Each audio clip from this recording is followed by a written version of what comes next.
नमस्कारम। आज की यह वीडियो बड़ी ही महत्वपूर्ण है और ये बड़ी प्रसन्नता का विषय है कि हमारे बहुत सारे नवयुवक इस ओर ध्यान दे रहे हैं। अनेक बंधुओं के प्रश्न थे, अनेक युवतियों के भी प्रश्न थे कि हमें श्रीमद् भागवत गीता पढ़नी है, हम किस प्रकार से पढ़ सकते हैं, हमारा मार्गदर्शन किया जाए।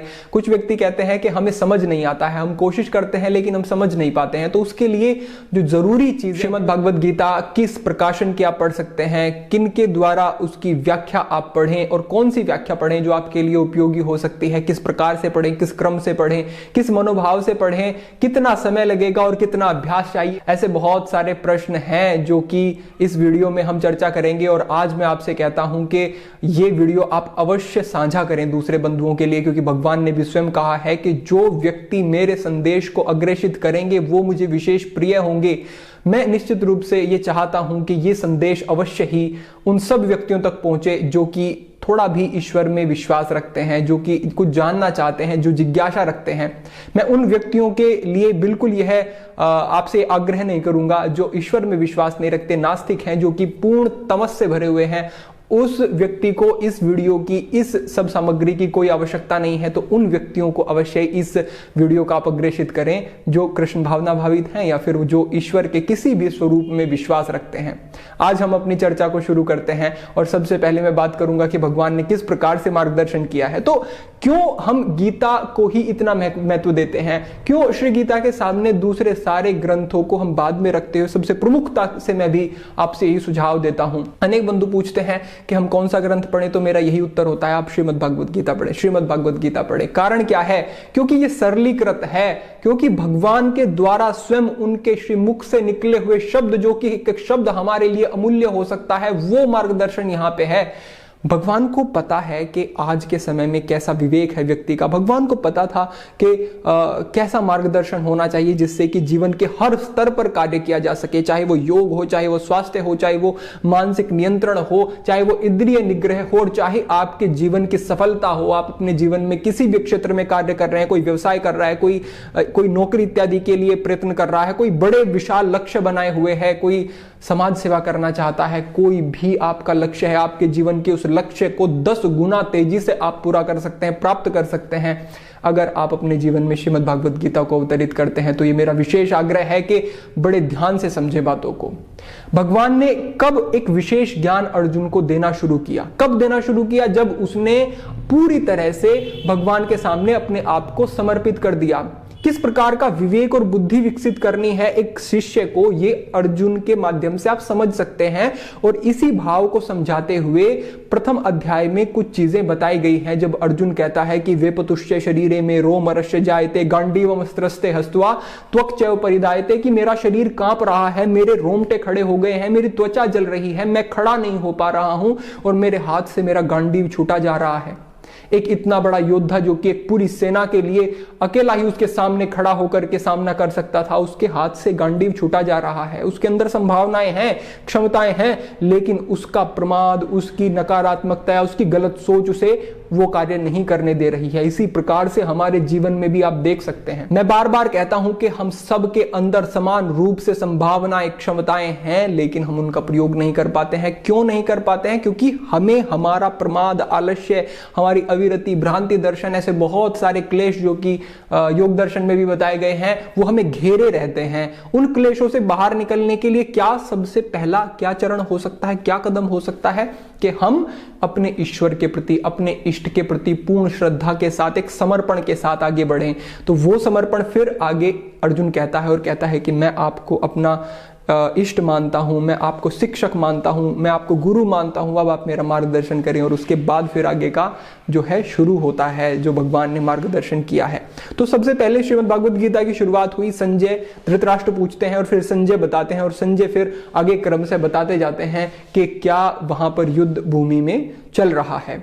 तो इसी परिप्रेक्ष्य में आगे बढ़ते हुए जब आप दूसरे अध्याय पर जाएंगे, पहले अध्याय में एक पृष्ठभूमि बनती है। जैसे कि अगर मैं भी आपको कोई वीडियो के माध्यम से कोई जानकारी देता हूं, तो सबसे पहले मैं आपको क्या बताता हूं कि आप इस वीडियो में इन सब जानकारियों को प्राप्त करेंगे। इस तरीके से आप चीजों को समझेंगे, तो वही एक पृष्ठभूमि बनती है प्रथम अध्याय में। और जैसे ही आप थोड़ा आगे बढ़ते हैं तो द्वितीय अध्याय से फिर विशुद्ध ज्ञान आपको प्राप्त होना शुरू हो जाता है।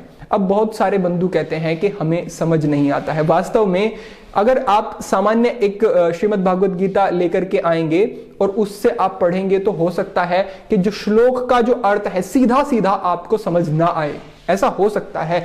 लेकिन जब आप दूसरे जो ग्रंथ दिए गए हैं उनके माध्यम से जब आप पढ़ने की कोशिश करेंगे तो निश्चित रूप से समझ में आएगा। जो सबसे पहली मैं आपको 2 पुस्तकें यहां पे मैं आपको बताऊंगा, उन्हीं के माध्यम से आपको स्वाध्याय करना आगे शुरू करना है। तो सबसे पहले मैं आपको कहता हूं कि गीता प्रेस गोरखपुर की एक तत्व विवेचनी टीका आती है जो कि जयदयाल गोविंदका जी के माध्यम से लिखी गई है। तत्व विवेचनी टीका यानी कि उसमें भाव क्या है उस पर मार्गदर्शन किया गया है। जैसे कि मैं आपको एक उदाहरण देता हूं, एक श्रीमद् भागवत गीता में श्लोक आता है कि कर्मेंद्रियाणि संयमे ये आस्ते मनसा स्मरण इंद्रियार्थान विमूढ़ात्मा मिथ्याचार से उच्यते, कि जो व्यक्ति अपनी इंद्रियों पर नियंत्रण करने का ढोंग करता है और उसके बाद फिर मन में वैसे चिंतन करता रहता है, मिथ्याचार से उच्यते, वो मिथ्याचारी यहां पर बताया गया है। लेकिन जब मैं तत्व विवेचनी टीका में मैंने उस चीज को पढ़ा तो वहां पर एक भाव और निकल करके सामने आता है कि जैसे कोई व्यक्ति है, आप अपने ऊपर इस बात को समझे, आप अपनी इंद्रियों पर नियंत्रण करना चाहते हैं लेकिन किसी कारण से आप अपनी इंद्रियों पर नियंत्रण नहीं कर पा रहे हैं, आप अपने मन पर नियंत्रण नहीं कर पा रहे हैं, लेकिन आपके मन में ये इच्छा है, ये दृढ़ इच्छा है कि मैं अपने जीवन को व्यवस्थित करूं, मैं भगवान के चरणों में अपने ध्यान को लगाऊं और मैं अपने जीवन को शुद्ध रूप से आगे लेकर के चलूं। तो मन में क्या भाव है? सकारात्मक, लेकिन फिर भी नकारात्मक क्रियाएं हो रही हैं। तो इस स्थिति में भी उस साधक को साधक ही कहा जाएगा, उसको योग मार्ग से हटा करके अलग किसी भोग के मार्ग पर अग्रेसित होता हुआ वहां पे नहीं कहा जाएगा, क्योंकि मन के जो भाव हैं उस व्यक्ति के वो सकारात्मक ही हैं। तो ये क्या है? तत्व है। तो ये थोड़ी सी समझने वाली बात है। प्रत्येक श्लोक को आप तत्व विवेचनी टीका के माध्यम से जब पढ़ते हुए आगे बढ़ेंगे तो आप उसको इसी प्रकार से सही विधि से समझ सकेंगे। आज की वीडियो थोड़ी अगर आपको लंबी लगती है तो कोई बात नहीं, क्योंकि मैं बिल्कुल इस चीज में कोताही नहीं बरत सकता हूं कि मैं गलत तरीके से या फिर मैं अधूरा आपको कुछ समझा दूं, तो वो मुझे ठीक नहीं लगता है इस विषय में। तो आप पूरा देखें, निश्चित रूप से समझ आएगा आपको। तो तत्व विवेचनी टीका आप लेकर के आए। अब आपको कहां से प्राप्त करनी है? गीता प्रेस गोरखपुर के जो दुकानें होती हैं वो सभी शहरों में होती हैं।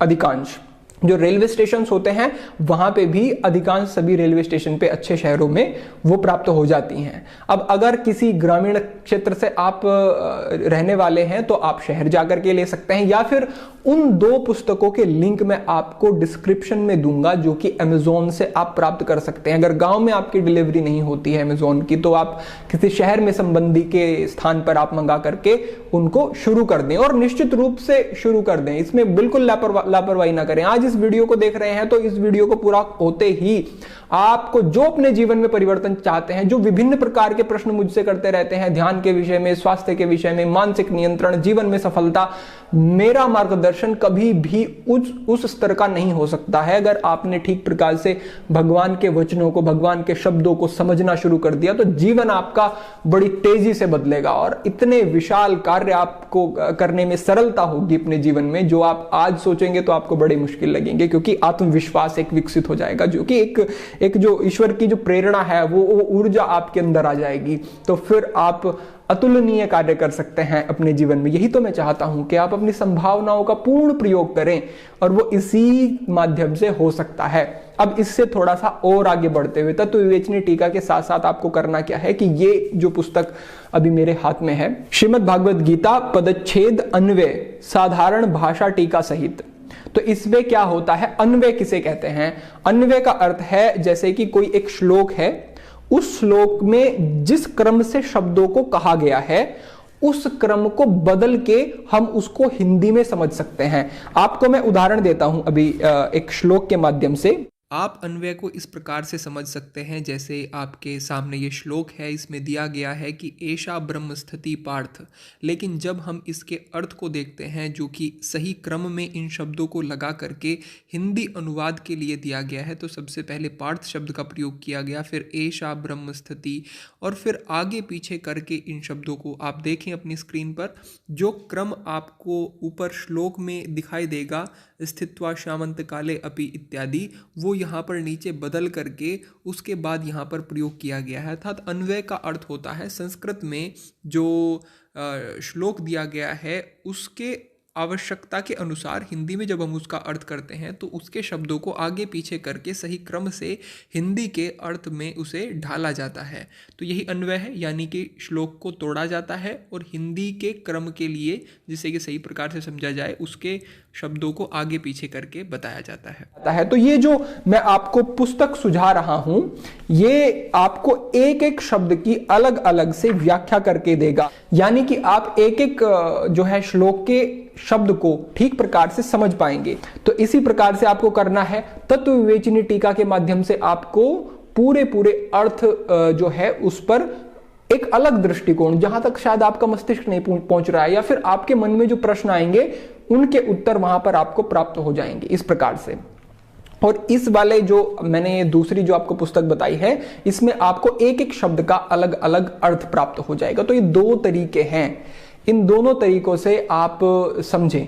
पहले ये पढ़ें और फिर उसको पढ़ें जो तत्व विवेचनी टीका, दोनों को साथ साथ, एक श्लोक इसमें पढ़ें और एक श्लोक उसमें पढ़ें। इस प्रकार से जब आप पढ़ते हुए आगे बढ़ेंगे तो आपको काफी अच्छा मार्गदर्शन प्राप्त हो जाएगा, आपको सरलता से चीजें समझ में आनी शुरू हो जाएंगी। और फिर से मैं कहूंगा कि आप अभ्यास में जब चीजों को लाएंगे, क्योंकि ये जो है अभ्यास से ही समझ आने वाली चीजें होती हैं। एक बार समझ नहीं आया तो फिर से पढ़ें।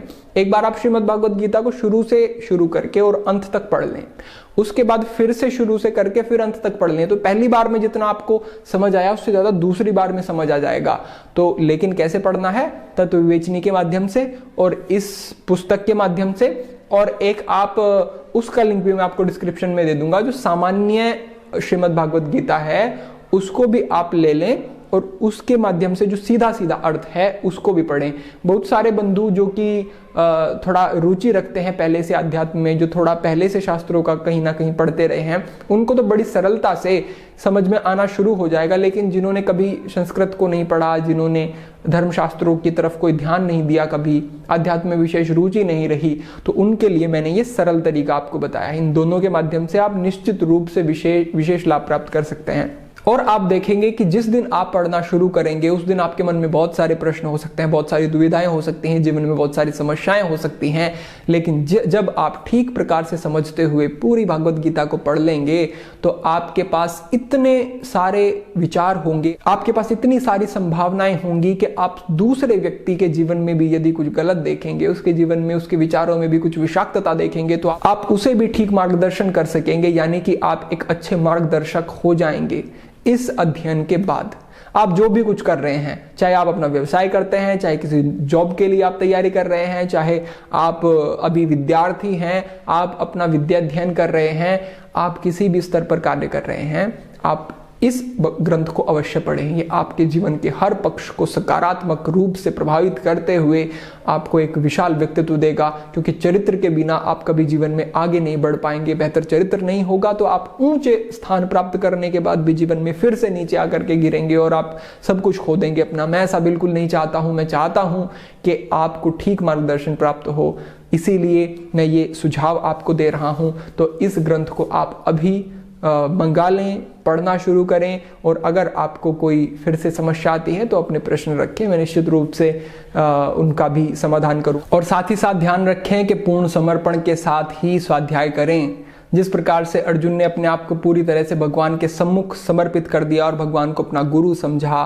भगवान को अपना इष्ट समझा, उसी प्रकार से, उसी भाव से आप पढ़ेंगे, तभी लाभ होगा, तभी आप ठीक प्रकार से उस भाव को समझ पाएंगे। तो समर्पण के साथ पढ़ें और ऐसा समझें कि भगवान जैसे मेरे सम्मुख आकर के मेरा ही मार्गदर्शन कर रहे हैं, ऐसे भाव से आप पढ़ेंगे।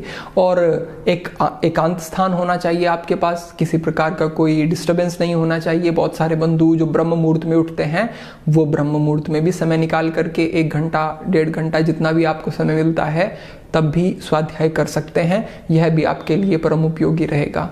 तो इस प्रकार से आप यदि पढ़ते हैं तो बहुत लाभ आप। आज मैंने एक प्रातःकाल वीडियो बनाया था जिसमें मैंने कहा था कि आप इस वर्ष को किस प्रकार से बेहतर बना रहे हैं, आपके क्या संकल्प हैं, उनके विषय में आप बताएं। अगर वीडियो आपने अभी तक वो नहीं देखा है तो आपको आई बटन पे प्राप्त हो जाएगा, उसमें देखें और मुझे भी बताएं कि आप इस वर्ष को कैसे बेहतर बना रहे हैं, आप पूरे वर्ष में कैसी जीवन शैली रखने वाले हैं और क्या संकल्प हैं आपके। अगर आपने अच्छे संकल्पों के साथ इस वर्ष को व्यतीत किया तो निश्चित रूप से आपका जो भावी जीवन है वो बहुत सुंदर हो जाएगा। तो आज के लिए आपके लिए मेरा यही मार्गदर्शन है, आप इस चीज को जीवन में अवतरित अवश्य करें और आगे बढ़ें। आप सभी के लिए मंगल कामना। आज के लिए इतना ही। हरे कृष्णा।